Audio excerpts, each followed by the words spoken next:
ఎక్కడో తెలుగుదేశం వాళ్లలో వాళ్ళు చంపుకున్నా పాప రామకృష్ణారెడ్డి గారి మీద వెంకటరామరెడ్డి గారి మీద కేసులు పెడుతున్నారు, హింసిస్తున్నారు. ఒకటే గుర్తు పెట్టుకోండి సోదరులారా, 1కి 3 రేపు, 1 పెడితే రేపు 3 వస్తాయి. ఆగేది ఉండదు. చేయండి, మంచి చేయండి, మేము కాదనట్లేదే. రామకృష్ణారెడ్డి గారు 2 జాతీయ రహదారులు తీసుకొచ్చాడు 600 కోట్లతో, మీరు ఇంకో 2 తీసుకురండి.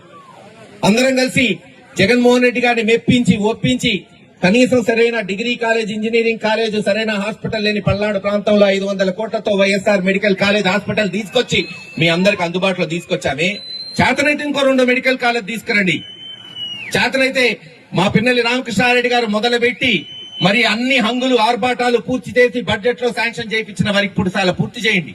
అంతేగాని కేసులు పెడతాం, నిర్బంధిస్తాం, అధిరోధిస్తాం, రానియం అంటే వైఎస్ఆర్ కాంగ్రెస్ పార్టీలో ఉన్న చెంటోడు కూడా భయపడ్డు, గుర్తుపెట్టుకోండి. చెప్పాను కదా, కాలం ఎవ్వరికీ అతీతం కాదు. ఈ రోజేదో మా టైము, అధికారం వచ్చింది అన్న విర్రవీగితే రేపు మా టైం వస్తుంది, మా టైం.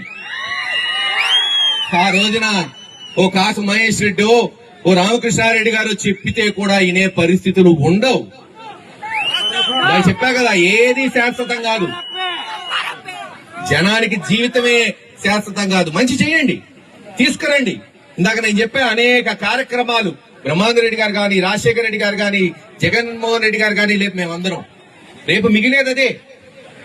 ఎవరికైనా, మాకైనా, మీకైనా, ఎవరికైనా, రాజకీయాల్లో ఉన్న ఏ పార్టీ వారికైనా చేసిన మంచి లేదు, చేపట్టిన ప్రాజెక్టులే చివరికి వాళ్ళకి చెప్పుకుంటాం. ఈ రోజున ఒప్పుకోవాలా, ఏ మంచి అయినా ఎవరు చేసినా ఒప్పుకోవాలా. రాజశేఖర రెడ్డి గారు ఆరోగ్యశ్రీ తెచ్చారంటే ఈ రోజు మరి ప్రజలు ఆశీర్వదించారు.